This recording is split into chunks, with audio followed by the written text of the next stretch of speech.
Ever wonder just how HUD, this massive government agency we're talking about today, how it came to be in the first place? Interesting question. Get this. It's actually a legacy of the New Deal. Oh, wow. Yeah.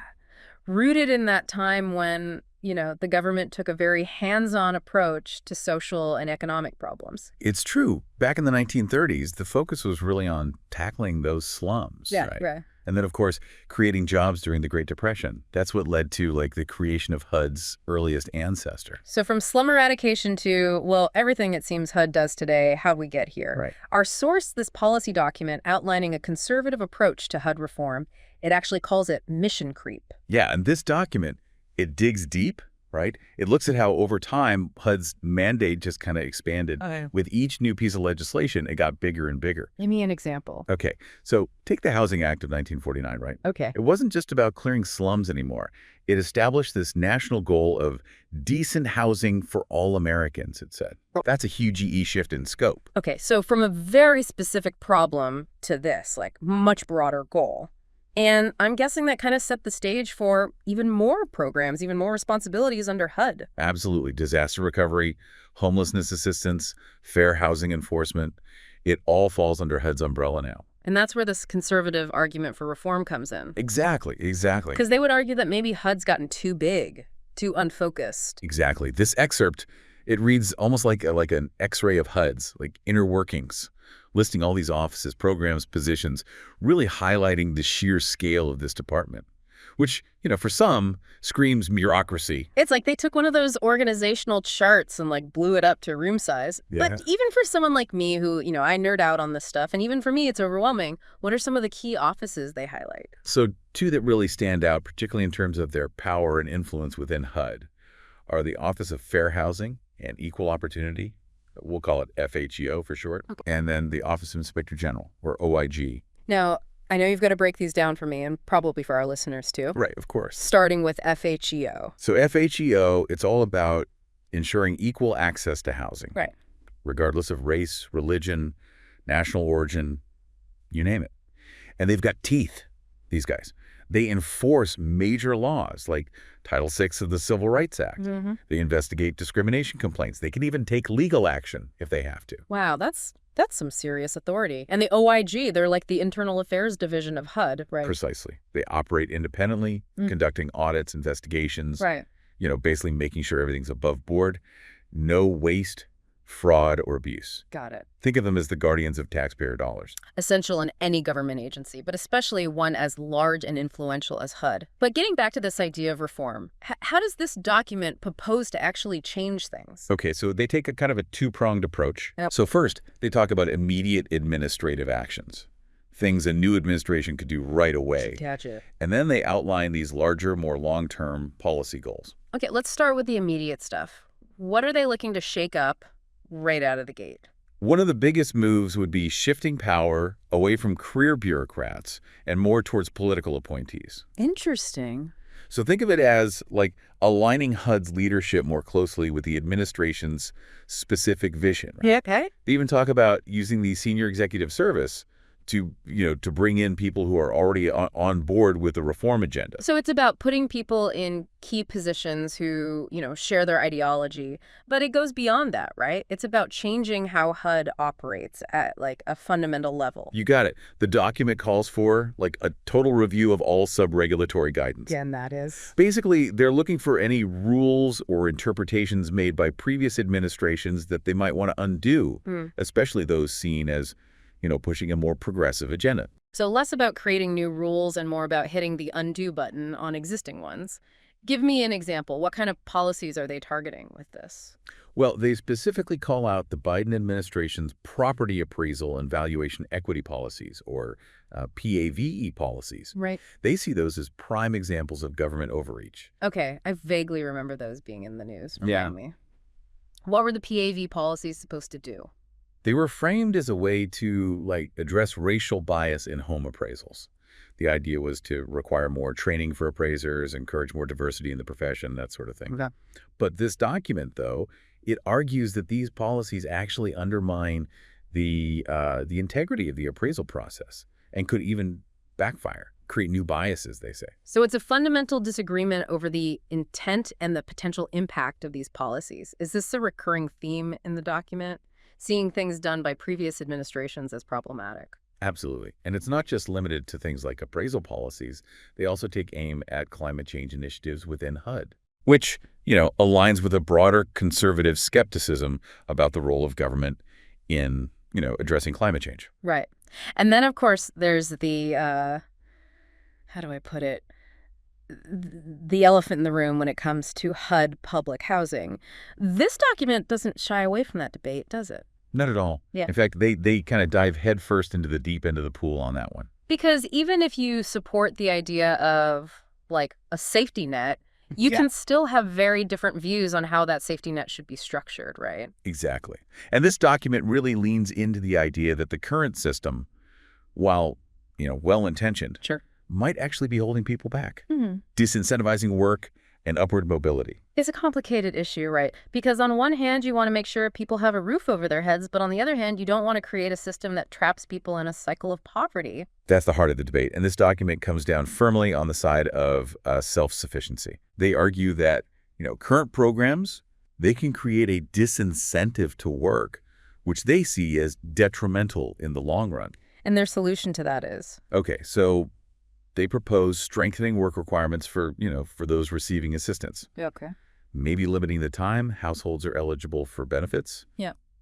And even changing how those rent payments are structured. Interesting. All with the goal of encouraging people to become self-sufficient. It's like they're saying, look, we want to help, but we also believe in personal responsibility. But I imagine critics would argue that, this could leave a lot of vulnerable people without the support they desperately need. And that's a valid concern. Anytime you talk about, reforming social safety nets, you have to weigh the potential benefits against the potential for unintended consequences. For sure. And those consequences can be significant, particularly for those living on the margins. Absolutely. This document doesn't just focus on the, nuts and bolts of HUD programs, though, right? It connects these reforms back to these core conservative principles. Individual liberty, limited government, local control. Yeah, it's about recognizing the diversity of communities across the country, right? And then trusting that local governments are, they're better equipped to address their own unique housing challenges. So less of a one-size-fits-all approach and more like tailoring solutions to specific contexts. Yeah. But how does that actually play out in their proposed reforms? Well, one example that really jumps out is their take on the Fair Cloth Amendment. You familiar with that one? Vaguely. It rings a bell, but I could definitely use a refresher. Of course, of course. So basically, Fair Cloth is passed back in '98. It put this hard cap on the number of public housing units that HUD could fund. Okay. And it's been this major constraint on expanding traditional public housing ever since. So even if an administration wanted to, go big on public housing, their hands would be tied by this amendment. Exactly. And this document, it argues that instead of trying to work around Fair Cloth, we should be looking at more fundamental reforms to, the whole system. Okay.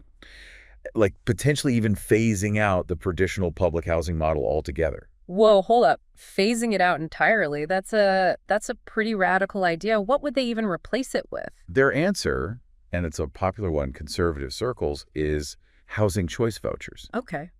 The idea is to give low-income families more control over where they live by providing these vouchers they can use on the private market. So instead of being assigned to a specific public housing unit, they could use these vouchers to rent an apartment, maybe even a house in a neighborhood of their choosing. That's the idea. Oh. But the document really emphasizes the importance of local control here. Okay. So cities and towns, they should have the autonomy to decide how those vouchers are used within their boundaries.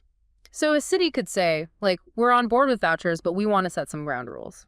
Exactly. They could impose certain conditions. Yeah. Maybe limitations on which neighborhoods the vouchers can be used in. And that, of course, gets into all these thorny issues of, local zoning laws, community resistance to affordable housing, even potential discrimination by landlords. It feels like this could unravel a whole other layer of complexities. It absolutely does. Vouchers alone can't solve those deeply rooted issues.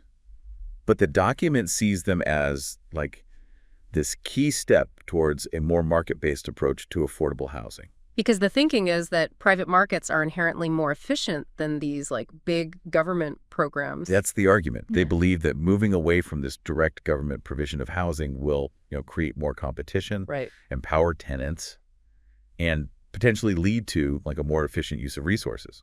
But isn't there also a risk that this approach could actually exacerbate existing inequalities in the housing market? That's the big question, isn't it? Critics would argue that it could lead to greater instability for families, price out the most vulnerable, and even deepen segregation. It's essential to weigh those potential downsides against the potential benefits. There are no easy answers here, no easy answers when it comes to housing policy. No quick fixes, no magic bullets. It always seems so much more complicated the deeper you go. And this document goes even deeper, right? Right. They don't just want to tweak HUD. They're talking about some seriously major overhauls. They are.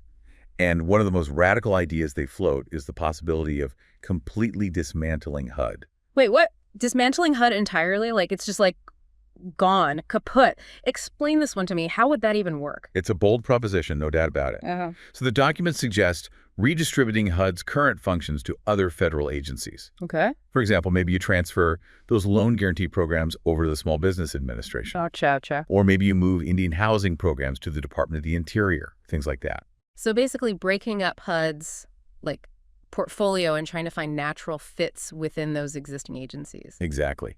And those functions that don't have such a clear home, like rental assistance or mortgage insurance, those could be consolidated into like a smaller, more focused entity. Okay. They even suggest potentially bringing back the old Housing and Home Finance Agency.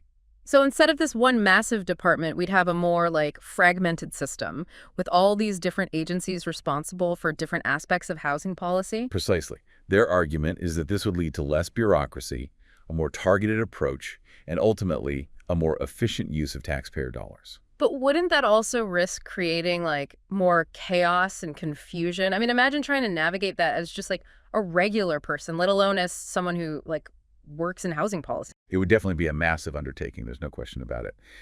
And those concerns about potential disruptions and, of course, unintended consequences, those would have to be weighed very, very carefully.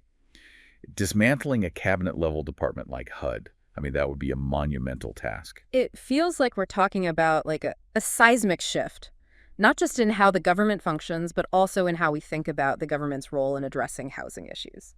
You've hit the nail on the head. This idea of dismantling HUD, whether you agree with it or not, it forces us to confront a really fundamental question. What is the role of the federal government in addressing our nation's housing challenges? Right. Is it to, provide direct assistance? Is it to regulate and enforce fairness? Or is it to, empower individuals and local communities to find their own solutions? Big, big questions. And it feels like there's a lot at stake in how we answer them. Absolutely. And this document, even though it's advocating for a specific ideological approach, it highlights the incredible complexity of, housing policy. It seems like every layer we peel back just reveals another layer of complexity. But I have to admit, I'm also struck by how this document, in its own way, kind of underscores the importance of good governance. How so? Well, I mean, even if you disagree with their ideology, they're making a case for things like financial transparency, accountability, efficient use of resources, all things that, most people would agree are important. That's a really insightful observation. Yeah. And it speaks to the idea that while there might be, these deep divisions on the what of housing policy, there's often more common ground when it comes to the how. Regardless of your political leaning, you can probably agree that a multi-billion-dollar government agency shouldn't have shoddy bookkeeping. Right, exactly. Speaking of which, the document does mention that HUD's financial situation was at one point pretty dire. Oh yeah, it wasn't pretty. They talk about a period where HUD's financial infrastructure was in such bad shape that auditors couldn't even verify the accuracy of their reports. Imagine that, a government agency responsible for billions of dollars unable to produce, reliable financial statements. That's unsettling, to say the least. To their credit, the document does acknowledge that steps were taken during the Trump administration to clean up HUD's finances, improve accountability. They even highlight the fact that HUD achieved, a clean audit opinion for the first time in years, which is a significant accomplishment in the world of government accounting. So even within this document that's, advocating for shrinking the size and scope of government, there's a recognition that sometimes you need effective, efficient government. Absolutely.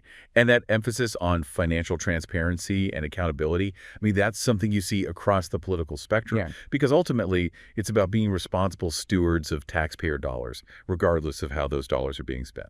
Makes sense.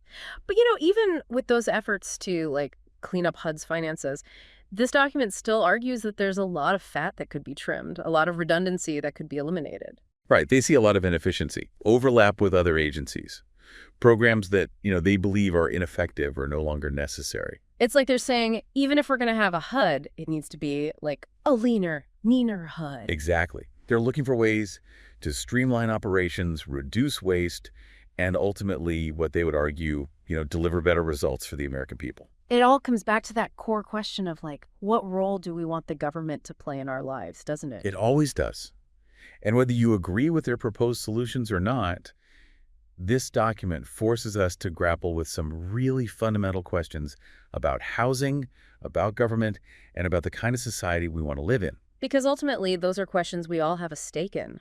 It strikes me that this whole discussion really boils down to different visions of what the American dream, what it actually means, especially when it comes to housing.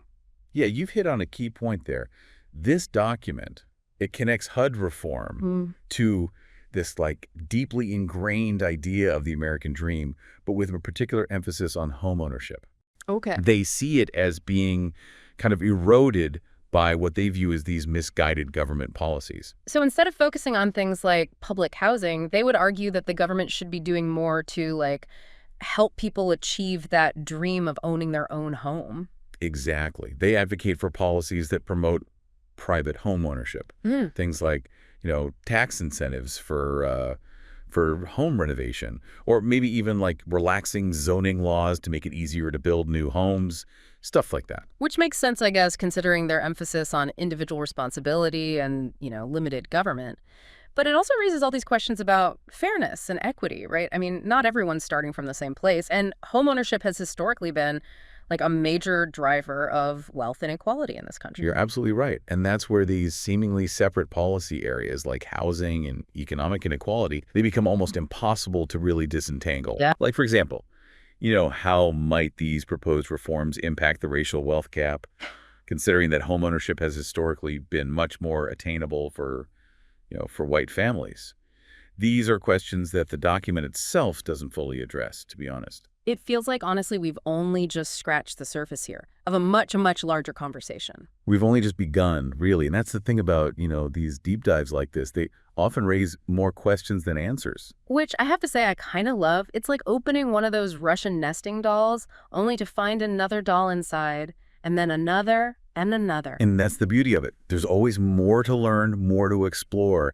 This document, with its very particular ideological perspective, it's really just one lens through which to view the complexities of HUD and really housing policy as a whole. So where do we go from here? What's the takeaway for our listener? That one final thought to leave them with as they continue to, navigate this very complex world. I think the most important thing is to really engage with these issues.